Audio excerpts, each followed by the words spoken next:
fazer seu relatório. Exatamente. Importante, né?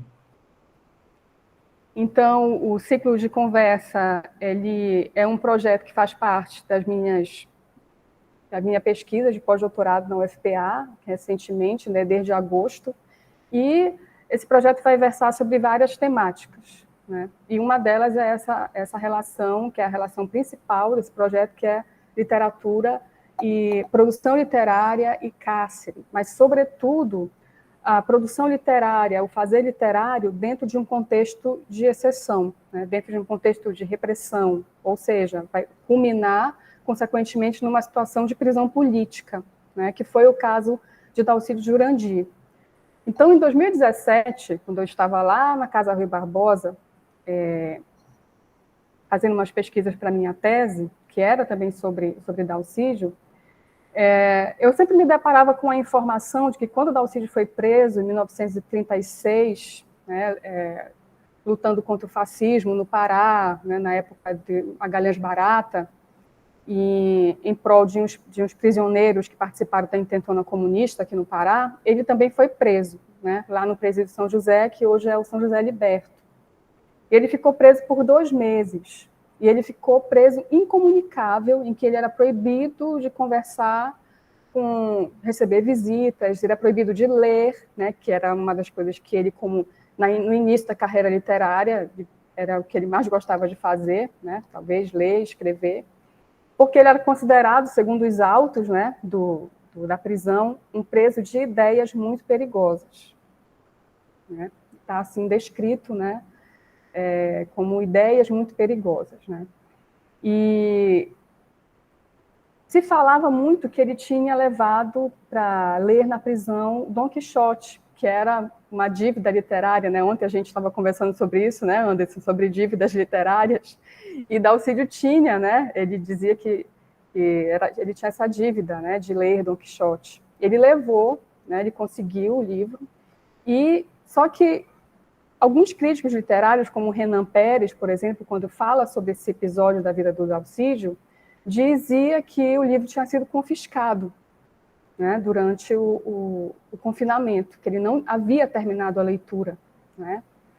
Mas, durante essas pesquisas que eu fiz na Casa Rui Barbosa, eu tive acesso, né, às edições de Dom Quixote que Dalcídio tinha na biblioteca, que foi doada pela família, né, toda a biblioteca de Dalcídio pessoal está na Casa Rui Barbosa, e eu pedi para ver essas edições, né, de Dom Quixote, para ver se, por um acaso, né, eu acharia a edição lida ou não finalizada de alguma forma por ele, né?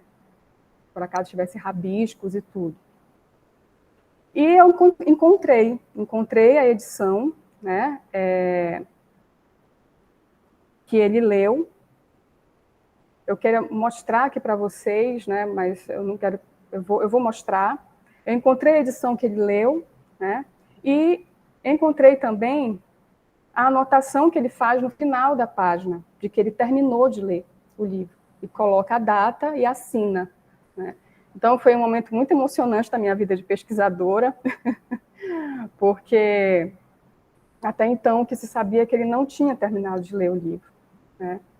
E ele deixa esse recado, né, no final do livro, dizendo que ele terminou de ler. Né? Então, isso, na vida de um escritor, e para um pesquisador, eu acredito que vocês, enquanto leitores, enquanto pesquisadores, também devem achar isso, né, de uma significativa mensagem que ele deixa. Né? O fato de dizer que leu, que terminou no cárcere. Né? Ele enfatiza que terminou de ler no cárcere. Eu vou mostrar aqui para vocês, mas eu vou fazer isso enquanto um de vocês dois estiverem falando. Né? Eu vou procurar aqui o arquivo, eu tive que mudar de última hora aqui de computador, então eu estou um pouquinho perdida. Então, assim, eu vou parar um pouquinho, dar a palavra um pouco para vocês, acho que a gente pode começar pelo Anderson. Anderson, eu queria que você se apresentasse rapidamente, né? E que você falasse um pouco do que você achou dessa proposta de reflexão desse tema, e o que você traz, né? Quais são seus objetivos o que você traz para refletir junto com a gente nesse tema? Legal. Agradecer primeiro, né, a Viviane, que me convidou para essa conversa aqui, e deixa eu só ver, está funcionando meu microfone, achei que estava desligado. E avisar que eu me preparei para essa conversa porque eu sou um mero leitor, né? Eu não sou da literatura, não sou da área de pesquisa de literatura, nem da academia eu sou. Eu acabei de fazer um mestrado que tem alguma interseção com o tema que a Viviane está trazendo para a gente, porque eu estudei relações de necropolítica com o jornalismo policial, que indiretamente também trata de cárcere, também trata de exceção, né? Eu concluí esse meu mestrado agora, recentemente, eu fiz na Universidade do Porto, mas já tenho mais de 20 anos trabalhando com jornalismo, sou jornalista, trabalho com jornalismo hoje em dia, no site DOL, eu sou coordenador e editor lá, e tenho uma coluna também, para quem quiser ler a coluna, a coluna é daqui te escrevo. Eu trato sobre temas de Belém, publico contos também, crônicas, as coisas estão por lá. Achei muito interessante essa reflexão, fui procurar ler o VEC, né, que baseia o conceito de claustrosofia, e, e acredito que tem essa... Eu, como escritor também, né, não gosto muito de falar que eu sou escritor, porque eu acho que é um termo muito pesado, né, vocês que trabalham com literatura, para alguém pegar esse autodeclarar como escritor, eu acho que precisa ter um caminho. Mas eu publiquei um livro, estou em vias de publicar o segundo, agora pela editora Folheando, mas concordo muito com o que o Vec diz ali no final do texto dele, que a literatura no Brasil acaba sendo feita num contexto de exceção, né, e faz aquela comparação ali entre o hospital e o cárcere. A minha literatura ela não trata, obviamente, diretamente disso, porque eu nunca fui preso, mas é muito interessante porque, devido à minha origem, né, eu nasci na Pedreira no final da década de 70, passei a minha infância toda na Pedreira dos anos 80, então eu acabo trazendo muitas memórias e muitas situações de violência, né? A violência na minha escrita ela está muito presente. E o cárcere ele não é uma realidade para mim, porque eu nunca fui preso. Mas o medo do cárcere e as consequências de quem não foi preso, mas viveu nessa pobreza e acabou até sendo morto, ela está presente nessas reflexões também e nas coisas que eu crio e nas coisas que eu conto. Então, porque minha literatura é muito memorialista, no final das contas. E estou querendo descobrir também, Viviane, assim, você pergunta como é que eu posso contribuir, assim. Provavelmente a gente, no decorrer da nossa conversa, eu vou acabar falando também do meu trabalho, né, que trata sobre necropolítica também, mas estou querendo descobrir também como eu posso contribuir com vocês. Tá certo.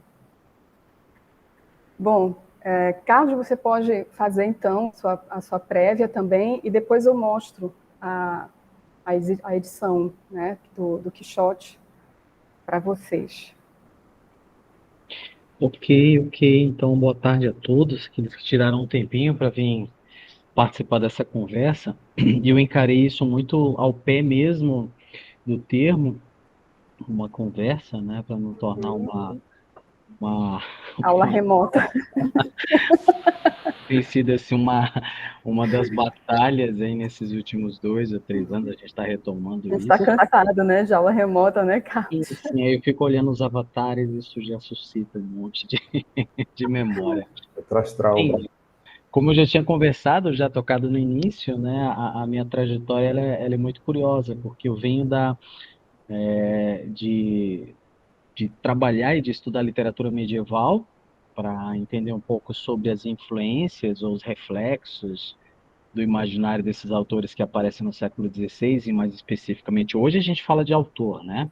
Mas na época eram os cronistas, né? Aquelas figuras que eram responsáveis por registros das coroas e que faziam essa relação, responsável por uma espécie de controle do que estava se vendo aqui, e ao mesmo tempo responsáveis também por uma natureza meio marqueteira. O pessoal tinha que fazer um comercial do que estava sendo descoberto para dar um ar de superioridade, de grandeza, até meio épico mesmo, Uhum. esse aspecto todo. E de repente, de uns anos para cá, eu tenho me envolvido muito na discussão do contemporâneo, mas pensando sempre no reflexo dessa retórica, desse discurso, dessa poética do descobrimento na contemporaneidade. Então é inevitável você sempre estar cruzando com esses universos, né?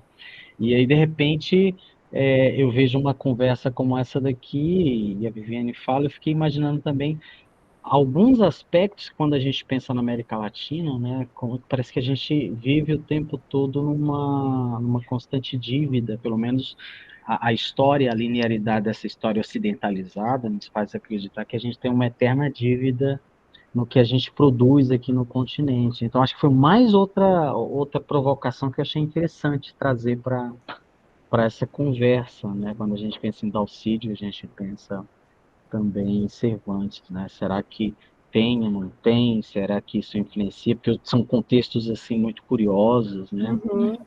Ainda sobre a minha atuação, nesse momento eu estou vinculado ao programa de pós-graduação da UFPA, né? E também trabalho aqui no programa de pós-graduação da instituição com literatura comparada.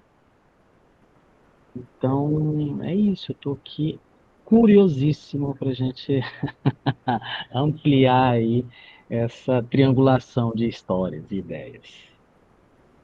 Bom,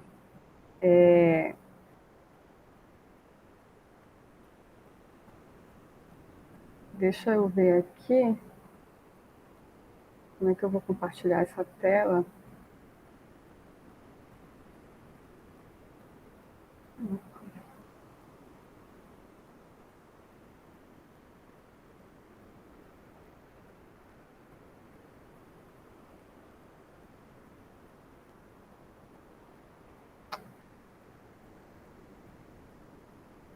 E tem umas curiosidades quando a gente pensa nessa coisa do cárcere, né? Já vem à cabeça um monte de autores que passaram Sim, por essa experiência e que isso acabou sendo um momento crucial. A universidade que hoje eu trabalho, ela tem um projeto muito interessante que eu acho que são três professores que trabalham com produção de poesias, de literatura de forma geral, com corpos encarcerados aqui no sistema penitenciário feminino.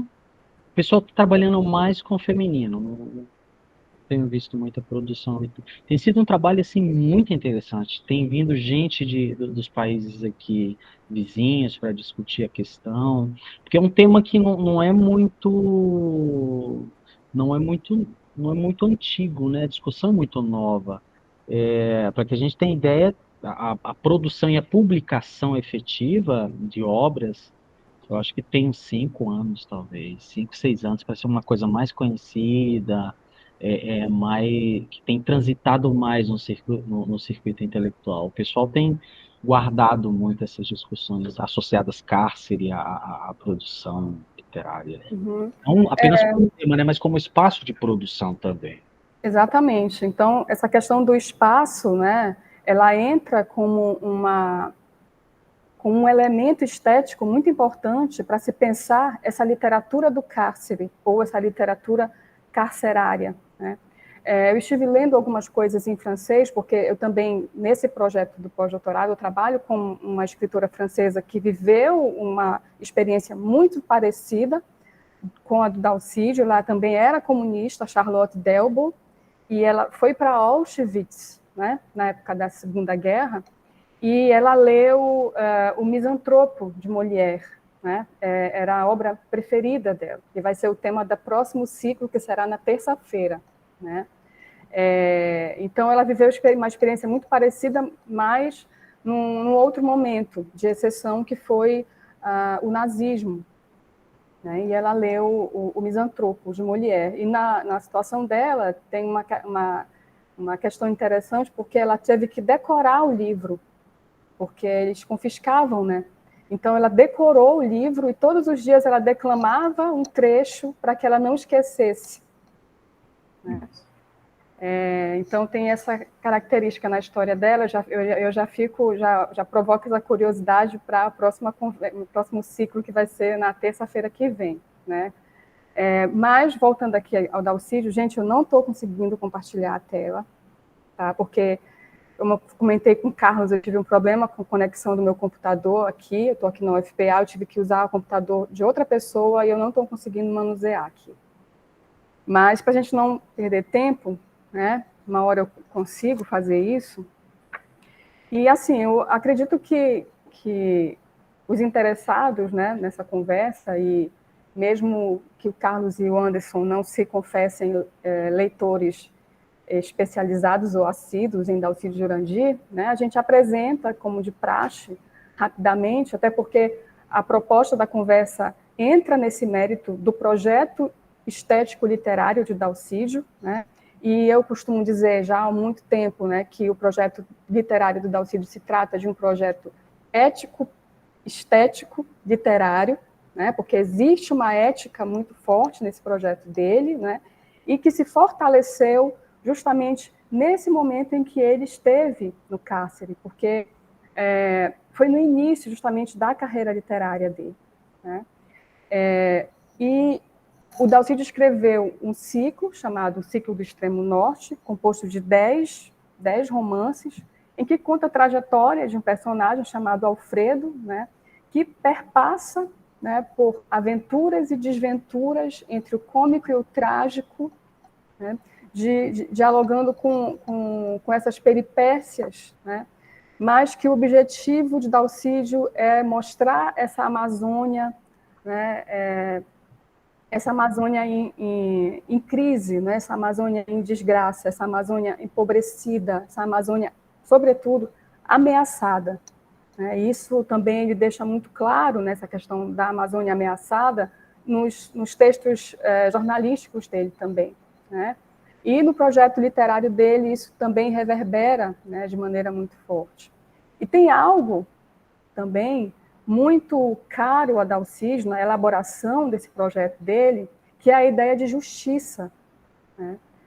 Dalcídio é um pouco, assim, até obcecado por essa questão da justiça, né? Então, ele escrever sobre os pobres, sobre os desvalidos da Amazônia e sobre essa região, né, tão cara, né, a todos nós, fazia parte também, né, dessa ética e desse projeto dele, que tinha objetivo também político nesse sentido, né?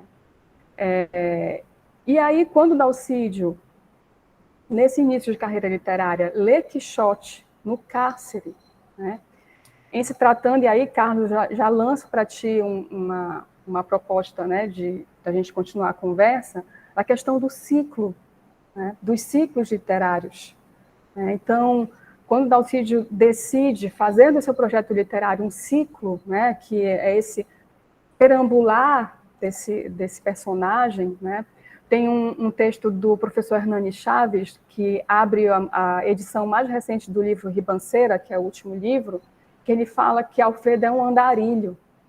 E eu achei bem interessante essa questão do andarilho, né, porque me lembra muito Quixote, né, a questão do andarilho, porque o andarilho está sob risco o tempo todo, né? O andarilho ele tem um rumo, mas ele não tem um rumo, né? Ele está todo o tempo sujeito a violências, né? Ele está ali no caminho da aventura, da desventura, né? Ele está sempre em busca de algo, mas o caminho dele é muito imprevisível, é um vai e volta, né? Assim como foi Quixote, né, que saiu em busca dessas aventuras, e Alfredo, né, o personagem que quer sair do Marajó para Belém, porque ele almeja estudar, né, almeja mudar de vida, mas quando ele chega em Belém, lá em Belém não vão parar, não é nada disso, daquilo que ele sonhava, então ele volta, né, para o Marajó, e é interessante como no início, né, do Quixote, da parte 1, acontece algo parecido, né? Quixote sai e ele volta, né? E depois ele vai de novo. Sim, tem vários estudos, né, que destacam muito essa coisa da quixotização e da desquixotização. Olha, até um trava-língua, né, poder pronunciar essa parte. E é legal, porque quando a gente pensa essa coisa do ciclo, tem tanta gente na cabeça, né, sei lá, vem Gabriel Garcia Marques com o ciclo de 100 anos de solidão, mas para não já começar a viajar na América Latina, a gente fica aqui no Quixote, eu acho que Eu já algumas. fico aqui porque sou fã do Garcia, né? Sou muito... Sim, tem um viés jornalístico, né? E é legal pensar Dom Quixote. Primeiro, eu acho que convém situar duas coisas que são fundamentais pensar, né? A obra, a estrutura do Dom Quixote, ela não deixa de ter aquele aspecto meio medieval e até mesmo com ares, sabe, dessa literatura europeia que alguns até colocam como origem a grega, no sentido de elaborar uma obra que ela tem capítulos, esses capítulos são quadros, né, e são quadros que têm início, meio e fim. Acho que isso é uma coisa muito interessante da gente pensar estruturalmente, que dá também para a gente relacionar, são 10 romances do Dalcídio, né? O livro também tem duas partes, mas as partes, apesar de ter esses três eixos aí, né, que é a quixotização e depois ele tem um início, aí depois ele tem o ápice dessa quixotização e depois ele tem um retorno, né? Que é quando ele volta e reconhece que é o momento mesmo de morrer. Mas a gente vê que cada um desses capítulos é um livro.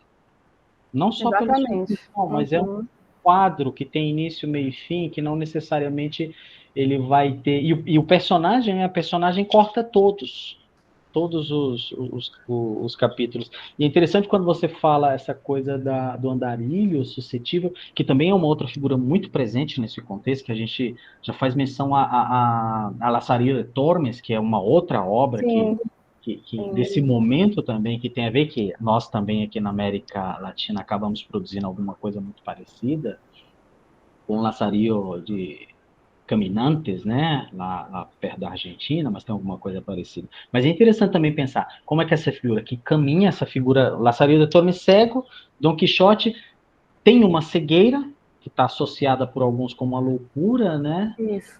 Mas ele é suscetível, ele é uma figura que coloca muito esse idealismo, essa busca pela justiça, né? É muito interessante que tem uma cena que todo mundo acaba trazendo, que ela é cômica, tem uns barulhos numa moita, né?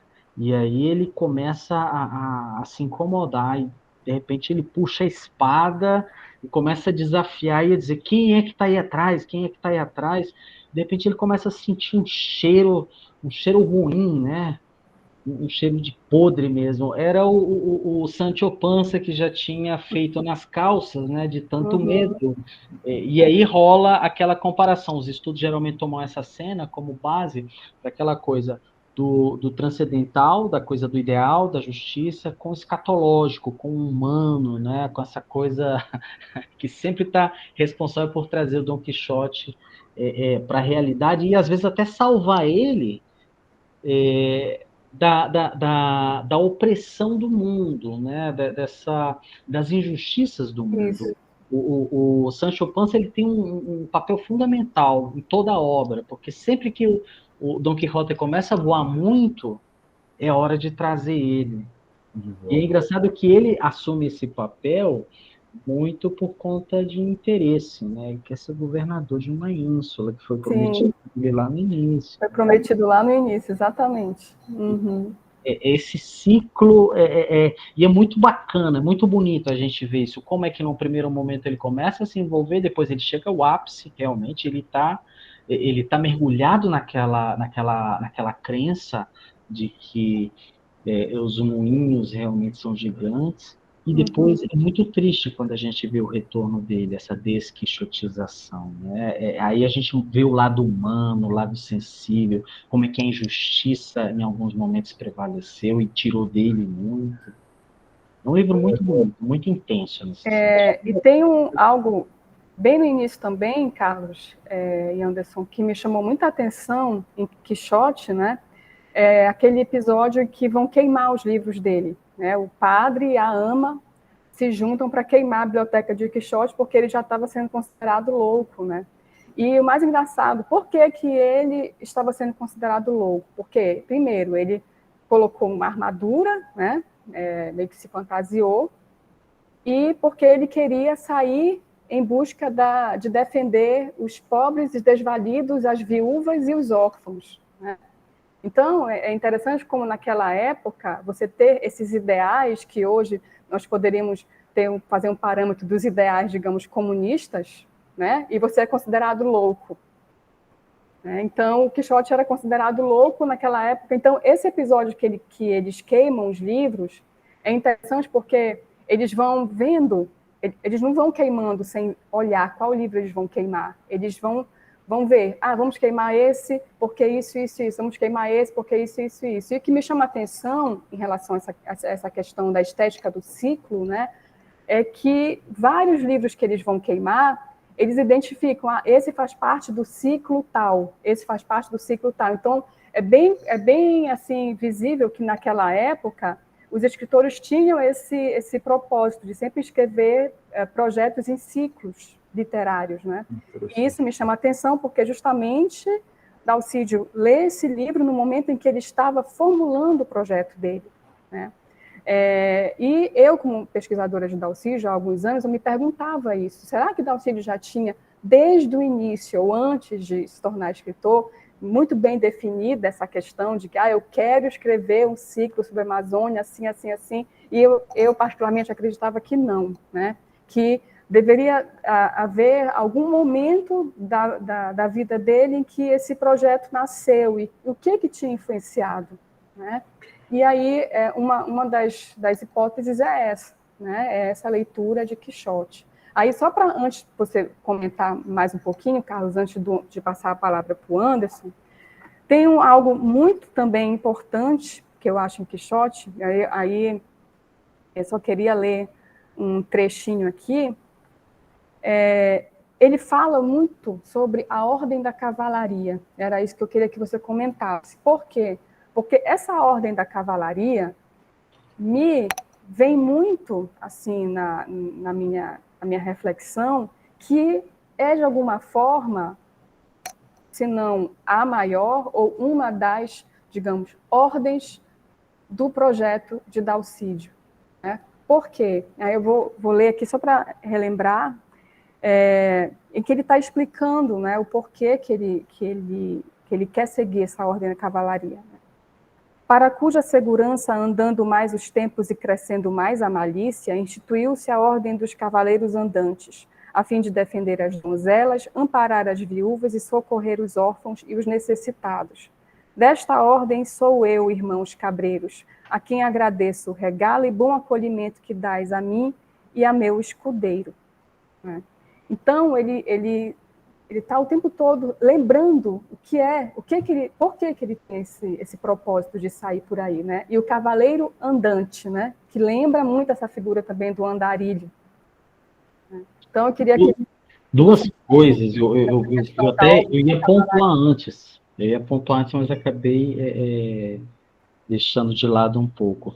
A obra em si é uma novela de cavalaria, né? Só que é uma novela de cavalaria cheia de paradoxos. Isso, exatamente. O primeiro paradoxo é o que é um cavaleiro na Idade Média, né? Se a gente vai lá naquele professor historiador francês, o Le Goff, ele caracteriza o cavaleiro medieval, no primeiro momento, como uma espécie de mercenário. Ele vai receber para poder proteger o povo, né? Então, durante muito tempo, isso vai se constituindo. Só que chega um momento que, historicamente, já não tinha mais terra para ficar pagando os caras. Então, os caras, eles também começam a almejar como a sociedade estava dividida em dois grupos, né? O grupo de quem tinha ascendência real e os Zé Povinho. Eles não queriam ficar no Zé Povinho. Então, o que eles fizeram? Vamos criar aqui uma grupo para a gente poder garantir a entrada, ou pelo menos a manutenção de uma tradição. Nós temos uma tradição. Então, você vai ver nessa caça que se constitui um conjunto de rituais para mostrar o que é um cavaleiro medieval. Só que esse cavaleiro medieval, ele não está preocupado em atender a demanda desse povo oprimido, explorado. O cavaleiro medieval, ele é uma figura que está muito mais ligada à realeza, ele está Uhum. associado à honra, ele está associado a um pacto com um grupo, que ele é a defesa, ele está associado, inclusive, em alguns contextos, à questão religiosa, né? Isso. Se você pega alguns representantes que, de repente, quando surge a Companhia de Jesus, é de um cavaleiro medieval que foi ferido e, de repente, ele levanta e recebe uma bênção e diz, eu vou acompanhar a igreja daqui para frente. Então, é paradoxal nesse sentido, porque porque Dom Quixote, na verdade, ele contraria todos aqueles preceitos que eram esperados, né, do Exatamente. cavaleiro. Porque o cara, ele batalha porque ele recebe alguma coisa, ele batalha porque ele recebe grana, e ele não está nem tão mais satisfeito recebendo grana em terra, até porque terra Uhum. sempre foi a grande busca, né, desse povo. Ele quer também um reconhecimento social, ele quer participar, quer ter um séquito, ele quer ser visto como nobre. Olha aí a vaidade do indivíduo, né? Então, eu acho que nesse sentido, quando a gente pensa no que você fala desse projeto, né, do Alcídio, nesse ponto eles se encontram. Eles se encontram porque, na verdade, se colocam de forma muito paradoxal, né? Aquilo que é esperado do Isso. cavaleiro medieval. Do cavaleiro medieval. Exatamente. Então, a gente continua a conversa aqui com o Anderson, né? Que me confessou que voltou a ler recentemente Dalcídio, né? Então, as leituras estão aí bem fresquinhas. E aí O ciclo, eu queria eu acho saber que assim das tuas percepções, né, em torno dessas comparações e como você enxerga esse projeto de Dalcídio, né, como leitor e como escritor também, né? eu acho que como leitor e como observando a movimentação dele também como escritor, né, eu acho que o ciclo ele é quase que um projeto de vida também, né? Porque eu li há muito tempo o Belém do Grão-Pará e comecei a reler o Chove, né? Contei inclusive para a Viviane que desde presente para um gaúcho ele ficou absolutamente encantado, fez inclusive paralelos com a literatura que ele conhece da região também, né? Agora, fiquei muito intrigado, na verdade, e aí talvez a minha contribuição nessa conversa seja fazer perguntas, né? Eu como jornalista, como Uhum. por vice profissional, como se chegou, como tu chegaste especificamente, Viviane, a pensar nesse recorte da cela, porque a vida política do Dalcídio é muito rica, né?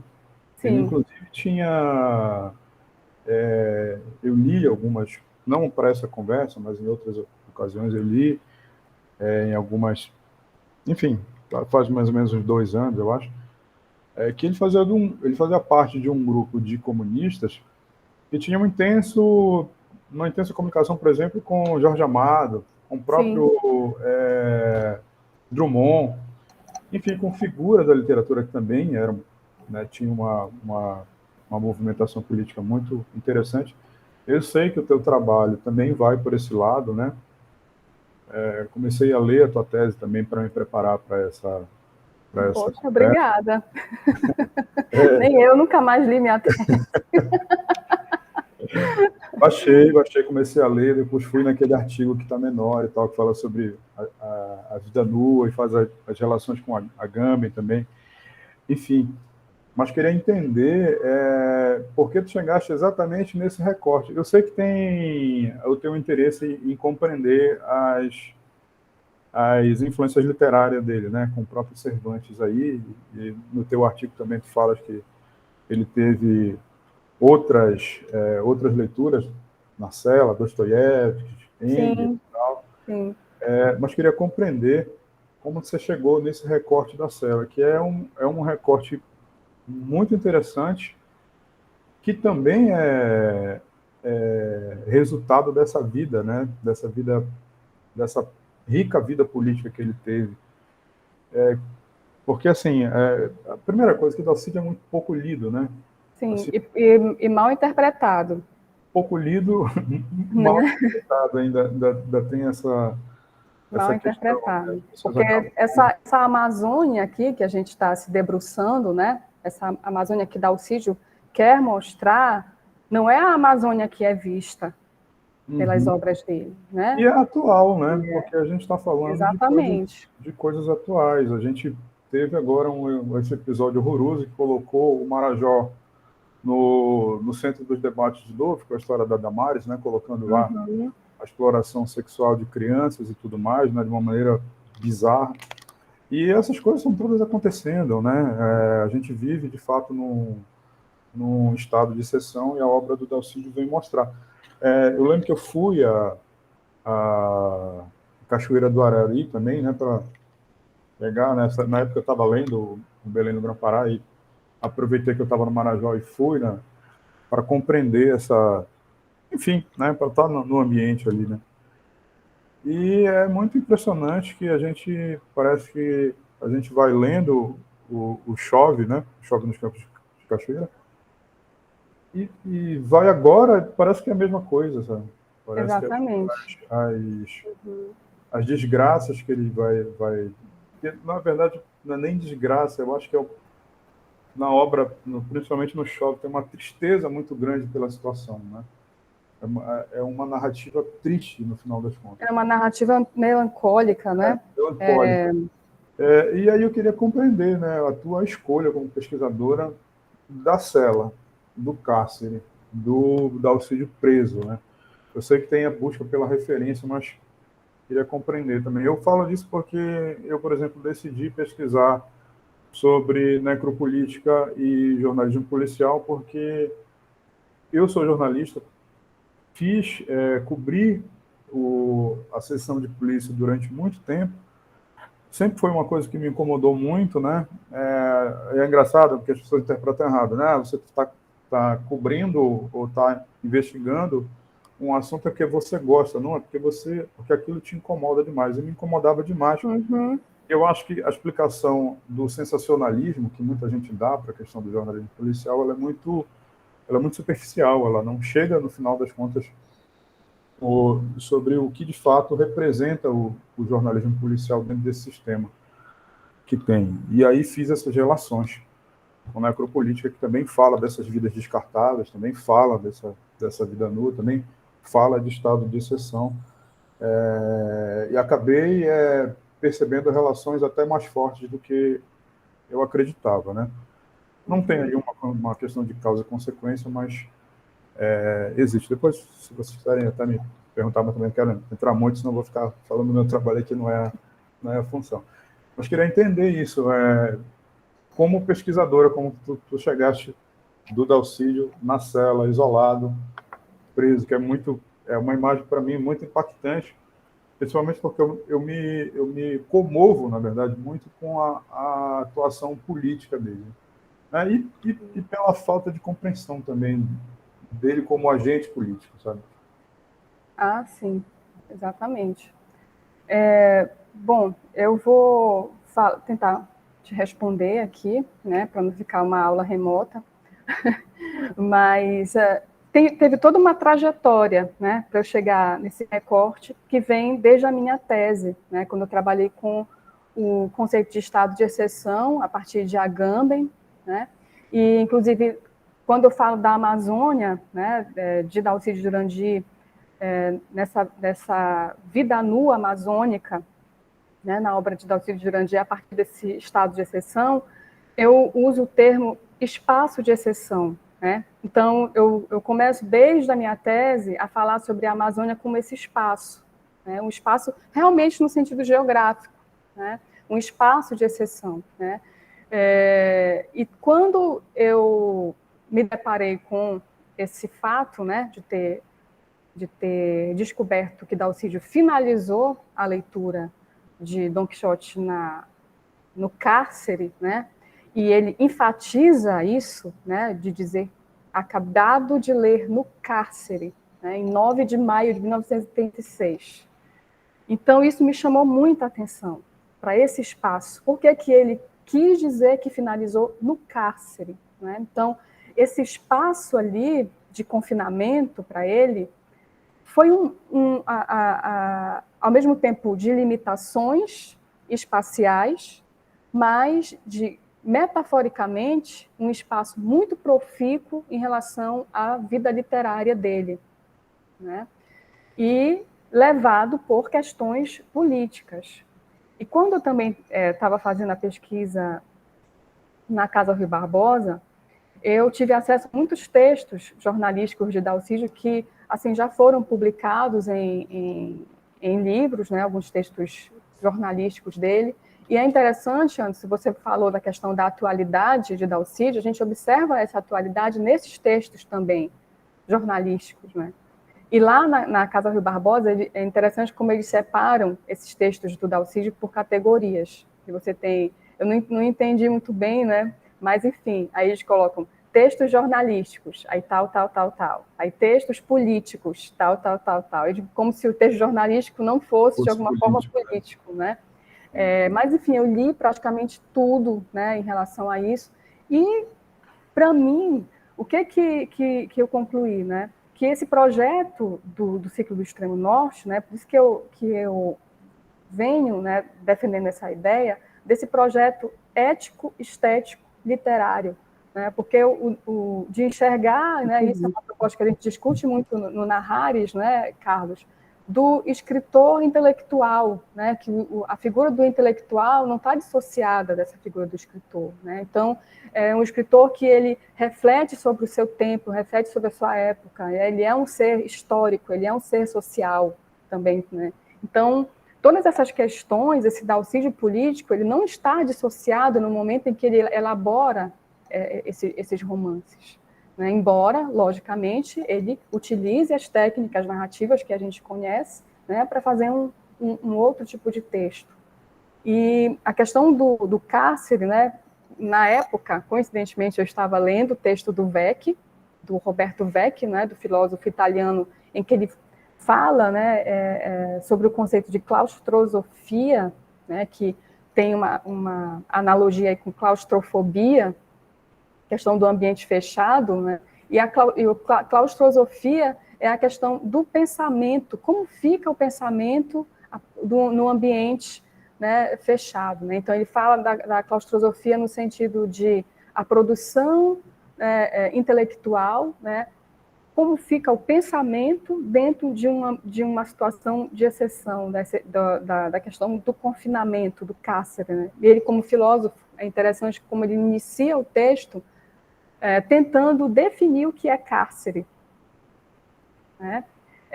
O que seria o cárcere, né? É uma prisão comum, é um lugar, é uma cela, é uma sala, né? Então, a questão do espaço também, né, geográfico também fica muito instigante para a gente pensar que tipo de espaço é esse em que foi possível produzir, né, um pensamento, em que foi possível elaborar ou reelaborar o pensamento. E se tratando da prisão de um escritor em atividade política, né, isso se torna ainda muito mais peculiar, né, nessa questão. Então, é uma dimensão mais importante ainda, né? É difícil dissociar, né, essa dimensão política e ética do projeto literário de Dalcídio. Para mim, é bem difícil. Então, eu continuo, né, nessa pesquisa, nesse recorte, também para, digamos, continuar essa minha ideia de Amazônia, de Dalcídio Jurandir, né? Que, enfim, essa Amazônia que ele traz essa crítica social, né? A gente sabe que existe essa Amazônia mitificada, né? A Amazônia dos gringos, né? Essa Amazônia dos viajantes, né, Carlos? A Amazônia dos viajantes, e Dalcídio traz uma Amazônia que não é essa, né? Tanto que as críticas literárias ao primeiro romance dele, Chove nos Campos de Cachoeira, alguns críticos foram assim extremamente severos, né, com ele, né, de dizer que era praticamente uma loucura tudo aquilo que ele estava falando. E aí me vem novamente Quixote, né? Dizer que porque o que Dalcídio fez? Ele contrariou todo um legado de literatura sobre a Amazônia que foi elaborado, que foi construído na época dele, né? Dessa Amazônia idealizada. Né? E ele traz esse elemento. É engraçado que isso é mais um ponto de encontro, né, quando a gente pensa no Cervantes. Porque o que Cervantes faz? Cervantes faz logo na apresentação da obra, do Quixote, ele cria uma espécie de diálogo da personagem, como se ela fosse uma esquizofrênica ali, né, um fluxo muito louco, porque ele não poderia falar diretamente o que ele estava se propondo a fazer, porque senão o livro não seria publicado, não seria aprovado, né? Então ele cria ali uma espécie de bate-bola na introdução do livro, fazendo questionamentos sobre o contexto, sobre toda aquela situação, e como se a personagem estivesse respondendo. Então, isso dá uma ideia de que, não, isso daqui é loucura, isso daqui ele colocou, não vai ser levado a sério, isso daqui a gente não vai considerar. Então, pode publicar, pode deixar a obra passar. E quando você fala no Dalcídio, eu não deixo de trazer também aquele conceito que aquele professor da UFAC, sempre eu acabo voltando nele, olha, que ele fala amazonianismo, o Gerson, né? Que o Gerson fala sobre isso, o Gerson Albuquerque, que é o amazonialismo, justamente quando você alimenta tanto esse mito, né?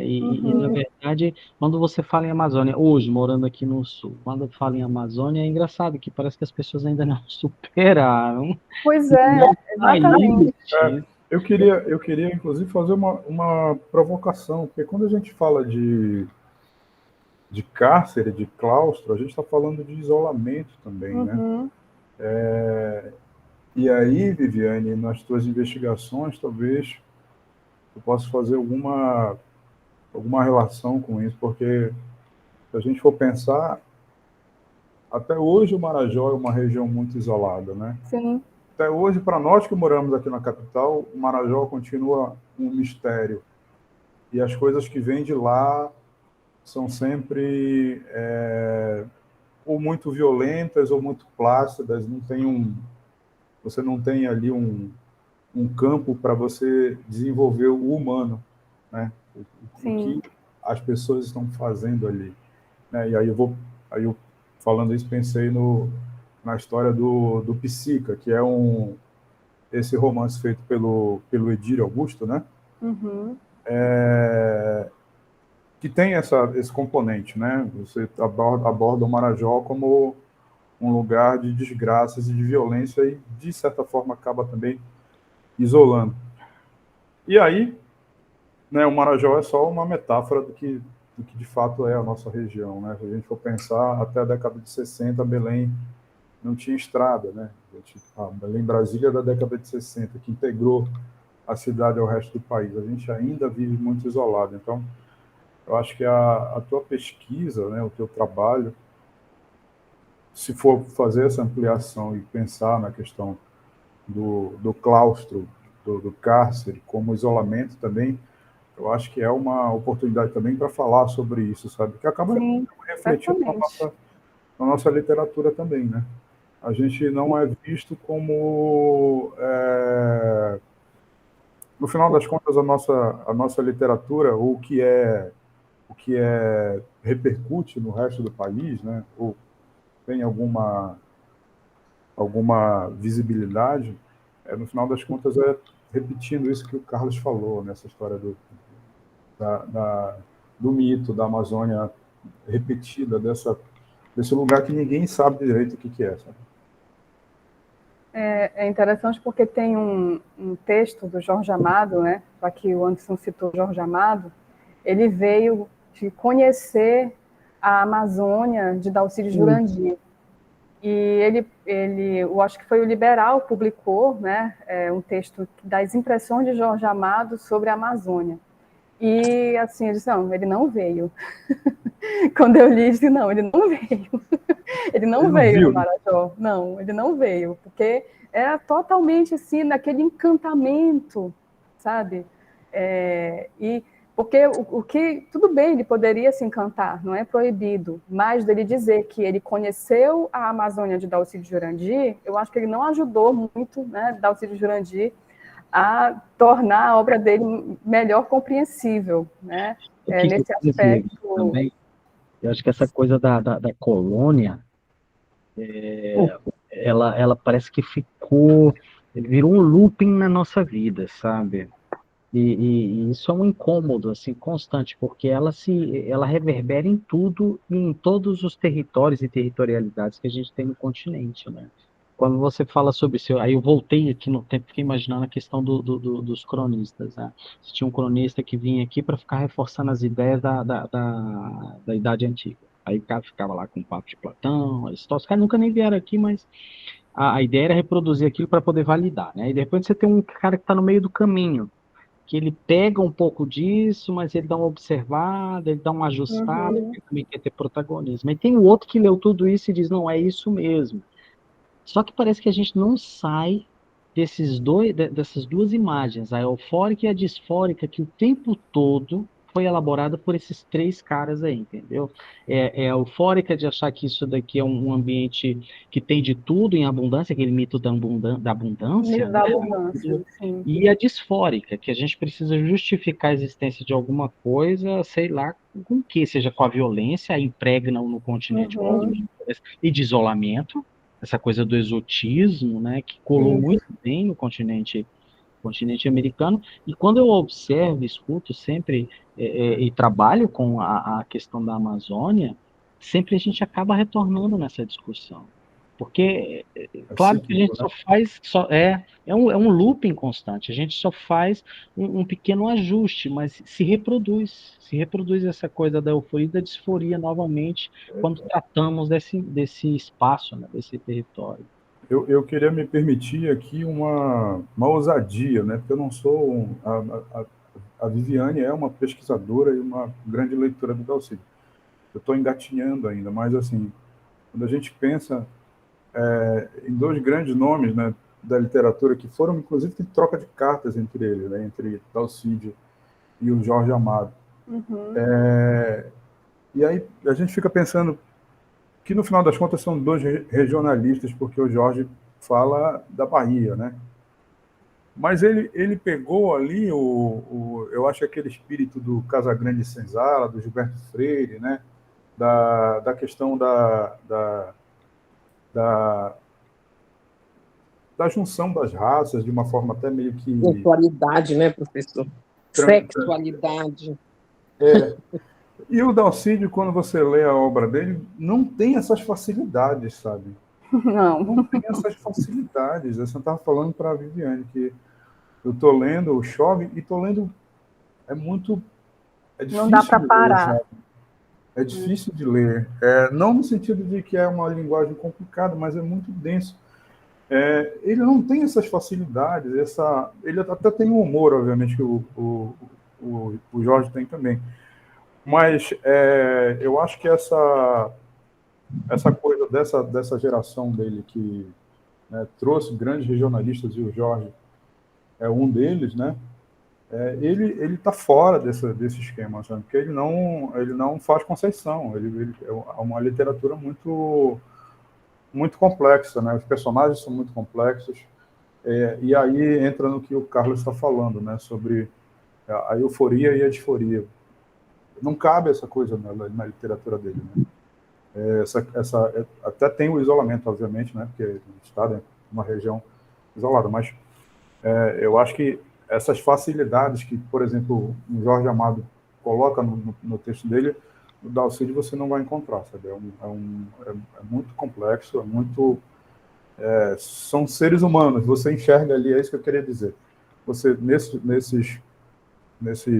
nessa fileira de personagens que ele apresenta, você consegue enxergar a complexidade dos seres humanos, e não porque eles são amazônicos, ou amazônidas, mas porque eles são seres humanos.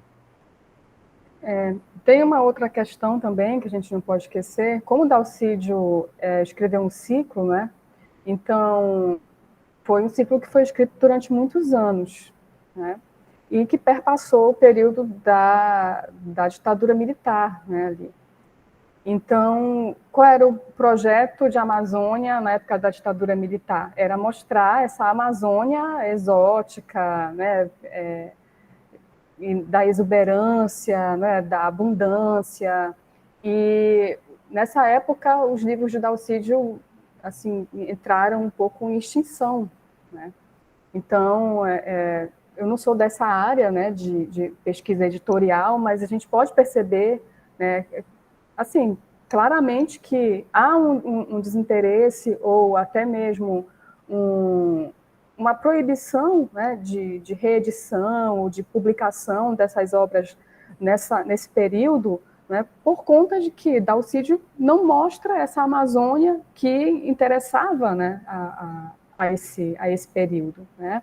Ele contraria, então, volto lá das críticas de Chove nos Campos, né, da fortuna crítica de Chove nos Campos de Cachoeira, em que tem um crítico lá, agora que eu não vou me lembrar o nome, fala barbaridades e praticamente, né, chama Dalcídio de louco, né? Quem é este louco que está escrevendo sobre a Amazônia, né? Praticamente diz nesses termos, porque realmente Dalcídio, assim como o cavaleiro, né, lá de Dom Quixote, contraria toda a ordem inicial, né? Ele contraria, Dalcídio vem contrariar toda essa tradição, né, dessa Amazônia exótica, né? Então, justamente por isso que existe um isolamento, né? A gente vê nessa questão do isolamento, existe um período de isolamento de Dalcídio na crítica, inclusive até, assim, de desconhecimento mesmo, né? Eu me lembro que tem um livro do Carlos Nejá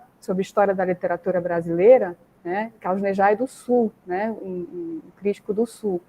E é um livro, assim, super grosso. E eu falei, vou já ver se ele fala, né? Se ele cita Dalcídio nessa história da literatura brasileira. Ele disse, olha, tem, né?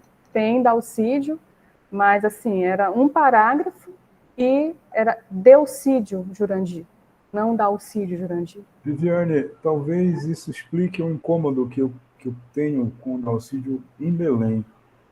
É muito interessante que, por exemplo, o poeta Rui Barata tenha 4 ou 5 monumentos na cidade, exaltando o poeta Rui Barata. Uhum. Toda hora tem alguém, né? Eu pensava, mais ou menos, que tem também a questão do Dalcídio ter morado no Rio, né? Ter ficado muito tempo no Rio, a família dele ter essa relação mais para lá e tal, e talvez faltasse alguém aqui que cuidasse desse legado.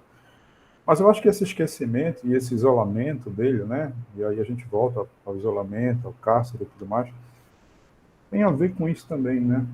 Tem a ver com essa Amazônia que ninguém quer Enxergar, como o Carlos comentou, né? Que até hoje no Sul as pessoas não aceitam, né? É um desenho incômodo da região e que eu acho que reflete em como a memória dele vem sendo cuidada na cidade, principalmente na capital, né? Exatamente. Porque a Amazônia ainda tem que ser um polo de atração turística, né? Assim como foi na época dos viajantes, né, Carlos? Um lugar de atração para que eles viessem desbravar, viessem descobrir, ocupar, né?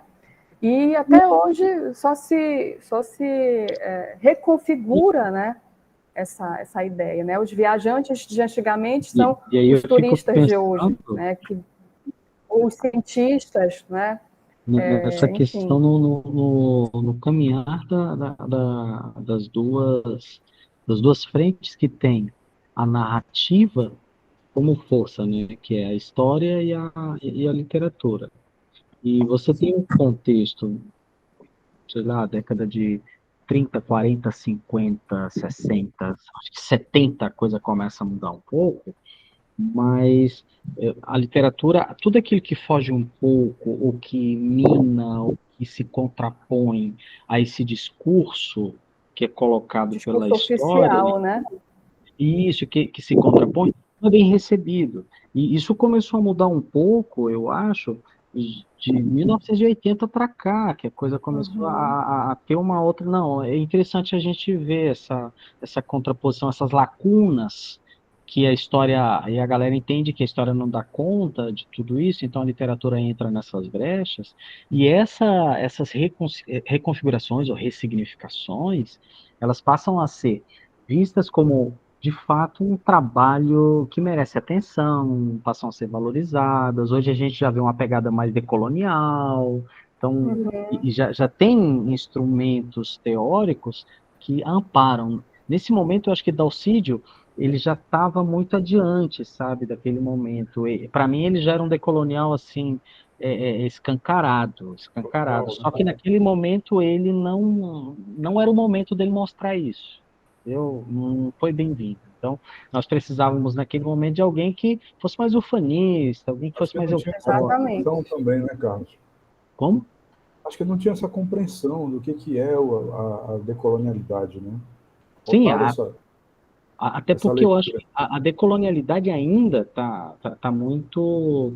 Está uma discussão ainda muito recente, né? Eu Sim. acho que às vezes a gente se pega tentando ser decolonial, mas reproduzindo essa mentalidade ocidentalizada, eurocentrista, Uhum. né? Porque é muito difícil você romper com isso. Mas um cara que está lá no meio da Amazônia, falando sobre a experiência, sobre a realidade, sobre a humanidade, e de repente dando esses ares universalizantes que aproximam, né? Porque essa coisa do sofrimento, essa coisa da batalha do dia a dia, Uhum. foge muito daquilo que é esperado, né? Foge muito daquilo que era o modelo a ser seguido.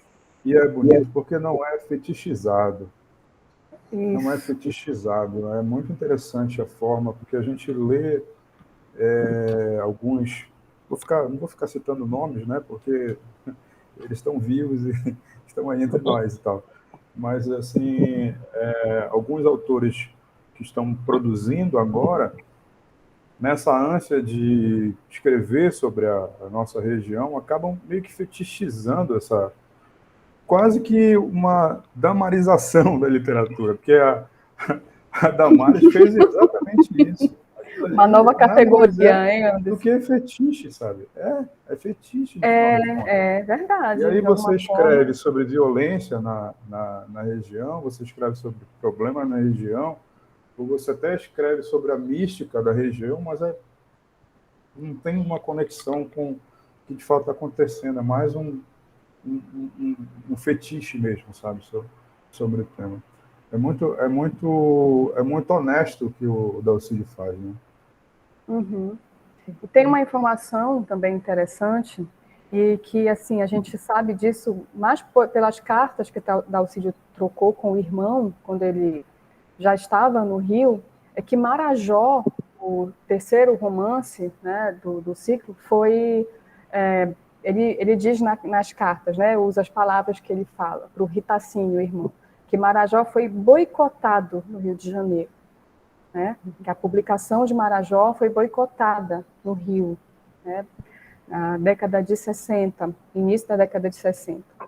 E isso tem muito a ver com a temática de Marajó, porque por que Dalcídio ele estava em Belém na época e foi para o Rio depois da publicação de Marajó? Porque os fazendeiros estavam perseguindo ele, né, lá no Marajó.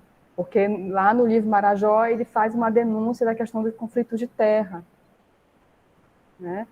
E aí, no Rio de Janeiro, o livro foi boicotado. Então, existia ali, meio que de maneira velada, né, uma perseguição a Dalcídio, né? Não saía nos jornais, não saía, até porque ele era muito discreto, né? Então, o que se tem registro disso é por conta dessa carta que ele escreveu para o irmão, né? E ele fala, né? Então a gente tem esse registro através dessa carta, mas que pouca gente sabe, né? Desse fato. E é um fato extremamente significativo, né? Para nós pensarmos nesse projeto de Dalcídio, né? Nessa Amazônia de Dalcídio. E é cíclico, né? Porque a gente está vivendo também, de novo, uma perseguição. Imagina você reativar um autor comunista que fazia todas essas denúncias dentro de sua obra agora. Eu estou, inclusive, aqui de vermelho para lembrar que as coisas estão complicadas. Então, assim, isso é cíclico e é muito atual, né? É muito atual. Quando nós lemos os textos políticos, jornalísticos de Dalcídio, né, é impressionante como são atuais. Se você não prestar atenção na data, você acha que é de algum jornalista atual, né, que está falando de uma situação... Isso, os viradores de madeira, especialmente esse, Marianice. Especialmente os viradores de madeira é algo bem atual mesmo, assim. Os ferrinhos também, né?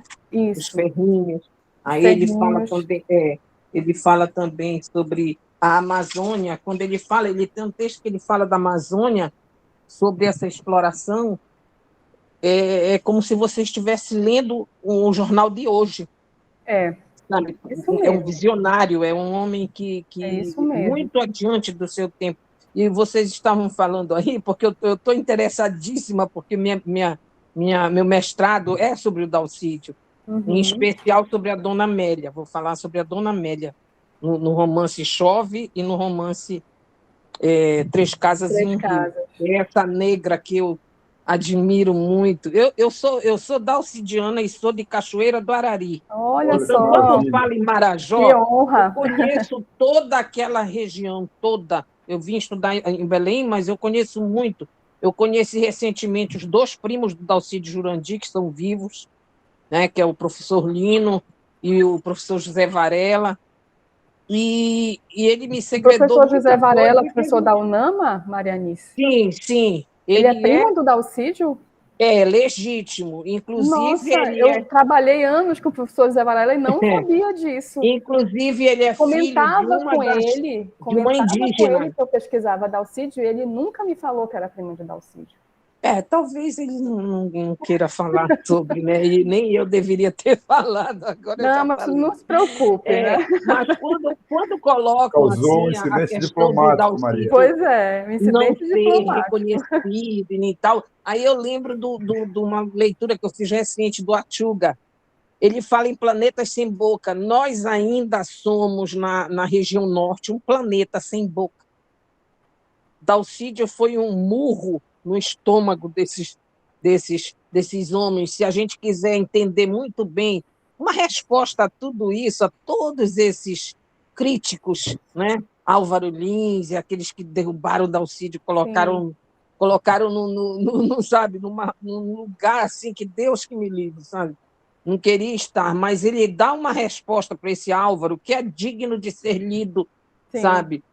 A resposta que o Bruno de Menezes deu a eles, a publicação, foi uma publicação que ele fez no Jornal do Rio.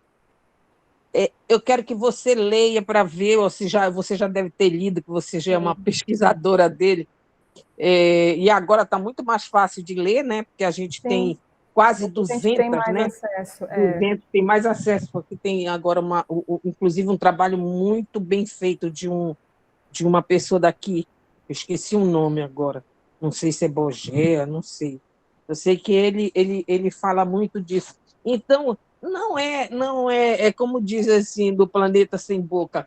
O Dalcídio foi, a escrita dele foi mais que um balbucio, eu acho. Incomodou quando ele diz para a negra, quando ele coloca a Dona Amélia cuspindo na cara de uma mulher, né? Uma negra naquela época cuspindo na cara de uma madame. É muita coisa. Eu sou uma apaixonada. Eu estou só aqui. Eu acho que vale lembrar também que você falou do Bruno, né? São dois escritores negros, né? Isso. Que enfrentaram muita resistência, obviamente não abertamente declarada, né, Eu pela questão diria de raça, mas, abertamente. mas Eu diria. muita resistência por conta de sua raça, né? Isso, por exemplo, os terreiros, quando foram fechados naquela época, quem foi que fez a carta, elaborou? Foi Dalcídio, Bruno e uns outros três lá. Sim, Não foi aceito, mas depois foi aceito, entendeu? sim. Então, eu gostei muito da que a professora Viviane veio com essa proposta, né, do Dom Quixote e Alfredo. Eu fiquei realmente pensando aqui em toda essa trajetória, né, que ele faz até chegar à Ribanceira. Isso. E aí eu estou aqui ouvindo vocês, atenta. Tá certo. Obrigada, Marianice. A gente já está aqui no final, né, Sim, da conversa e, bom, eu agradeço imensamente a presença de todos. Não vou finalizar agora, só estou agradecendo já para... E, assim, antes de eu finalizar, que eu queria ler um trecho, tem um texto, já que a Marianice tocou nos textos, né, diversos de Dalcídio, tem um texto que ele escreve em comemoração ao 4º centenário de Cervantes, né? E aí, antes de passar a palavra final para vocês, porque a palavra final não é minha, a palavra final dos meus convidados, Olha a tá? responsabilidade. Muita responsabilidade, né? E então é interessante como ele fala do 4º centenário de Cervantes, né? Que é na época do franquismo na Espanha, né? E ele diz, né, que por conta desse contexto de exceção que a Espanha vive nessa época, né, ele fala que o Quixote, que não devemos rir de Quixote. Eu acho isso interessante, né? Ele diz: deixemos de rir de Quixote, de interpretar-lhes os símbolos e as intenções, de acreditar que é vão o seu heroísmo e que é loucura o que ele faz nas suas aventuras. E aí ele vai dizer, né, o cavaleiro não se volta para os livros de cavalaria, nem encontra miragens pela frente. Suas aventuras são verdadeiras. Sua cólera, seu ódio ao mal, sua dignidade e o seu sacrifício pelos oprimidos se tornam recentes, estão conosco e se incorporam à história dos atuais guerrilheiros da Espanha. Então, é bem interessante quando Dalcídio escreve isso, eu consigo ver ao mesmo tempo que ele está falando também do seu projeto enquanto escritor, né? Do seu objetivo enquanto escritor, né? Porque provavelmente ele ter lido esse livro no cárcere, né? E a produção literária sobre o cárcere ou uma atividade intelectual em cárcere, né, ela exerce uma influência sobre esse intelectual, né, nos seus futuros projetos, né? Então a gente tem, por exemplo, o grande Memórias do Cárcere de Graciliano, né, mas se trata já das memórias dele sobre a prisão, né? Nesse caso, a gente está trabalhando com a proposta de, a gente pode pensar em elos narratológicos com a literatura do cárcere, né? Então, são essas influências, né? Essas influências que essas atividades intelectuais, dentro de um contexto de exceção, né? Dentro de um contexto político, né? De prisão política, exercem nas atividades intelectuais. E tem também algo, Carlos, interessante, que Cervantes escreveu Quixote quando ele estava preso, né? Então tem também isso, embora as razões que Cervantes esteve preso não eram nada nobres, né? Ele foi preso porque não pagou imposto. Mas ele, enfim, né? Ele escreveu Quixote quando ele estava na prisão.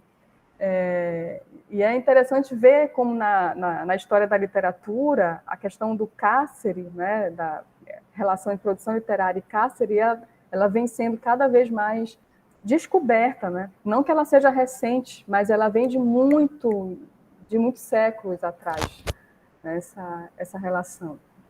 E várias situações, né, de Cássia, né? Então, antes de finalizar, eu só gostaria que, se vocês quiserem dar uma última palavra. E vou me adiantar, então, ao Anderson, né? Que ele fica com a responsabilidade de ser a palavra final. Ele vem sempre com perguntas. Bom, então, eu primeiramente quero agradecer, né, o convite, a oportunidade de falar um pouco, embora eu não tenha falado tanto, né, eu acho que eu aprendi mais e ouvi mais do que falei. Eu acho que retomar a, a obra Cervantes é uma coisa curiosíssima, porque a gente pensa século XVI, ainda um resquício muito pesado da Idade Média, pouca valorização do ser humano, o reconhecimento, serviço na arte, e de repente Cervantes chama para dentro da obra dele a uma preocupação com o outro, né? E quais são as consequências disso, a valorização desse outro. E de repente Exatamente. a gente vê em Dalcídio uma preocupação, um reconhecimento com esse indivíduo que num olhar extremamente colonialista, é colocado de lado, isolado, e, na verdade, são figuras que têm os mesmos conflitos que qualquer outra figura dentro desse continente. Só que a gente é muito exotizado, acho que essa é a grande questão. E uma conversa, assim, adorei. Que bom, Carlos, muito obrigada.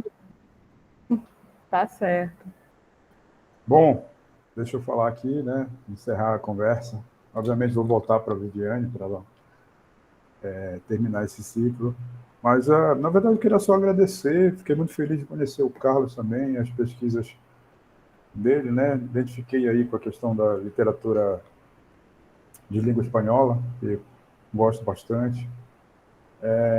Para mim é até uma honra, né, ser convidado para eventos na academia, porque eu não sou da academia, né? Passei a minha vida inteira trabalhando como jornalista, né, escrevendo também, né, como escritor, aí tentando essa tarefa difícil que é fazer literatura e tal. Mas fico muito feliz assim, com o convite que a Viviane fez e aprendi muita coisa. E saio mais empolgado para ler Dalcídio, né? Como eu falei ali no começo da conversa, eu acho que é um projeto de vida ler o ciclo, sabe? Você ir amadurecendo, lendo, conhecendo mais a região, né? Se voltando para as coisas que o Dalcídio disse. E é isso, pessoal. Obrigado. Não sei se contribuí à altura ao convite. Claro, contribuíram, sim, agradeço Obrigado. mais uma vez. Queria concluir fazendo mais uma atribuição, né, de uma temática que também é muito cara na obra de Dalcídio, que é a questão da fome, né? Tanto na obra literária quanto nos textos jornalísticos. Ele fala muito, né, dessa questão da fome e como a fome mata. E aí, como o Anderson trabalha com essa perspectiva da necropolítica, né, eu diria que esse tema da fome na obra de Dalcídio é até uma necroliteratura, porque realmente é muito recorrente pessoas que morrem na obra dele, por doença. Né, ele traz também esse cenário da morte pela negligência, né, dessa região que é isolada, é esquecida, né, então tem essa questão aí também para refletir, né, quem sabe no próximo ciclo, né, a gente traz, né, justamente a ideia desse meu projeto Ciclos de Conversa é fazer esse retorno, né, das conversas, e é uma temática, eu acho que, para pensar. E, Anderson, estou fazendo uma brincadeira, né, algo em comum entre você e Dalcídio, né, que os dois escrevem sobre Belém, e que, na época que Dalcídio leu Quixote, ele estava no início da carreira literária como escritor, né? Assim como você também, né, tem aí, né, esse início de carreira, lançando os livros e tal. Então, fica essa semelhança, né, ou mera coincidência. Quem sabe um dia eu serei um Dalcídio, olha só. Pois é, teve um texto recente teu que eu achei bem instigante, que você fala sobre a Belém do ressentimento, né? E me lembrou muito uma frase de Dalcídio que em carta também para o irmão, em que ele estava em Belém e ele dizia para o irmão: eu já não sei mais viver em Belém, me sinto muito aporrinhado. Ele escreve exatamente assim, né? Ele não gostava de Belém, né? Não gostava, e ele diz isso, que não sabe mais viver em Belém, né? Ele volta para Belém para passar um tempo, mas ele diz que não sabe mais viver em Belém. E aí, esses teus textos sobre Belém me lembraram um pouco essa conversa que Dalcídio teve com o irmão. Mas é difícil viver em Belém, né? Não é fácil. A gente Então, já foi gente, e voltou algumas vezes, é duro. eu acho que vários aqui, né, já foram Eu e já também, né? voltaram. Fui e voltei várias Enfim, vezes. pois é. Então é isso, gente. A gente precisa, infelizmente, finalizar, né? Quem sabe num próximo ciclo a gente se encontra. Muito obrigada e boa Vamos tarde. terminar, vamos terminar só com um poemeto do Carlos Drummond, que é muito bonito, que é sobre Dom Quixote, né? Ah, Ele diga. diz: que é loucura, ser cavaleiro andante ou segui-lo como escudeiro? De nós dois, quem é o louco verdadeiro? O que acordado sonha doidamente? Ou que mesmo vendado vê o real e segue o sonho de um doido pelas bruxas embruxado? Eis-me, talvez o único maluco, me sabendo tal, sem grão de siso, sou, que doideira, um louco de juízo. Eu acho que Drummond, Dalcídio e Cervantes eram doidos, loucos de juízo. Né? Obrigada por participar aqui Bom, do Bom, bate-papo. Gostei muito da hashtag fala de chegamos, você. hashtag sejamos todos loucos do juízo, né? É, Então tá, gente. Obrigada pelo poema, adorei. Adorei, Marianice. Muito bom, valeu, obrigada, gente. pessoal. Tchau, Obrigado pelo tchau. Até convite. uma Até a próxima. próxima. obrigada. Tchau.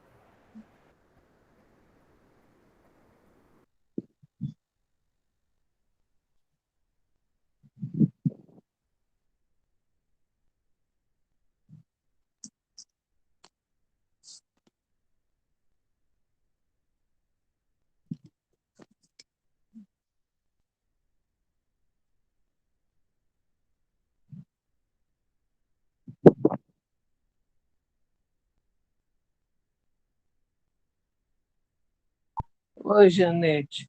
Sabe, tem coisas que eu acho legal, muito porreta de escutar, mas dizer que Dalcídio não gostava de Belém, Dalcídio criou laços no Rio. Tu já leste Dalcídio? Porque ele precisava, naquela época, o eixo cultural como até hoje é Rio, São Paulo e Minas, entendeu? Hoje Minas também. Então ele tinha que se mandar. Mas o Dalcídio, até a última linha que ele escreveu, ele falou não especificamente de Belém, mas ele falou do lugar. A última carta dele, antes de morrer, para filha do Bruno de Menezes, a Maria de Belém, e eu sei que eu tenho um livro com todas as epístolas. Graças a Deus não precisei nem viajar, porque o é o nome dele? O Jorge Nunes, o Paulo Nunes, ele publicou esse ano passado, foi ano passado, epístolas, que é as cartas de Bruno de Menezes, da filha do Bruno de Menezes para o Dalcídio, do Dalcídio para ela. Ele ama, ele sempre amou o lugar dele, sabe? O negócio é que não tinha mais como, ele já estava. Olha, o projeto. Eu tenho certeza que ele não queria voltar para cá do jeito que ele estava. Ele ficou muito mal. O parque se limitou até o andar dele, sabe? E ele tinha razões, porque o Rio foi o espaço que ele conseguiu escrever ali, né? Mas tudo que ele escreve é uma declaração de amor ao lugar, né? É isso.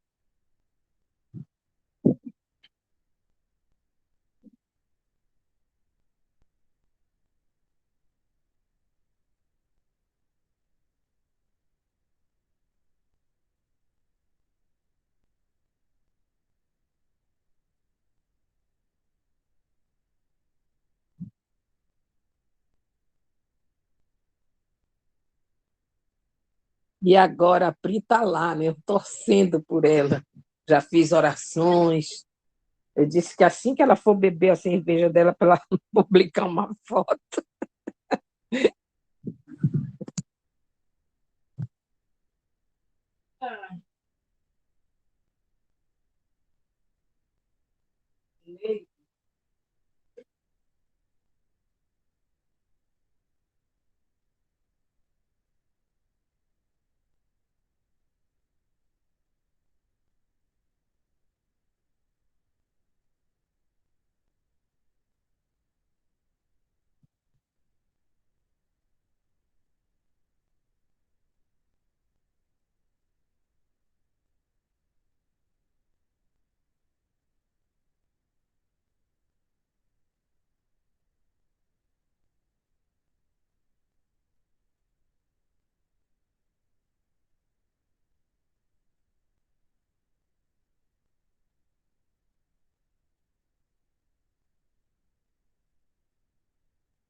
É.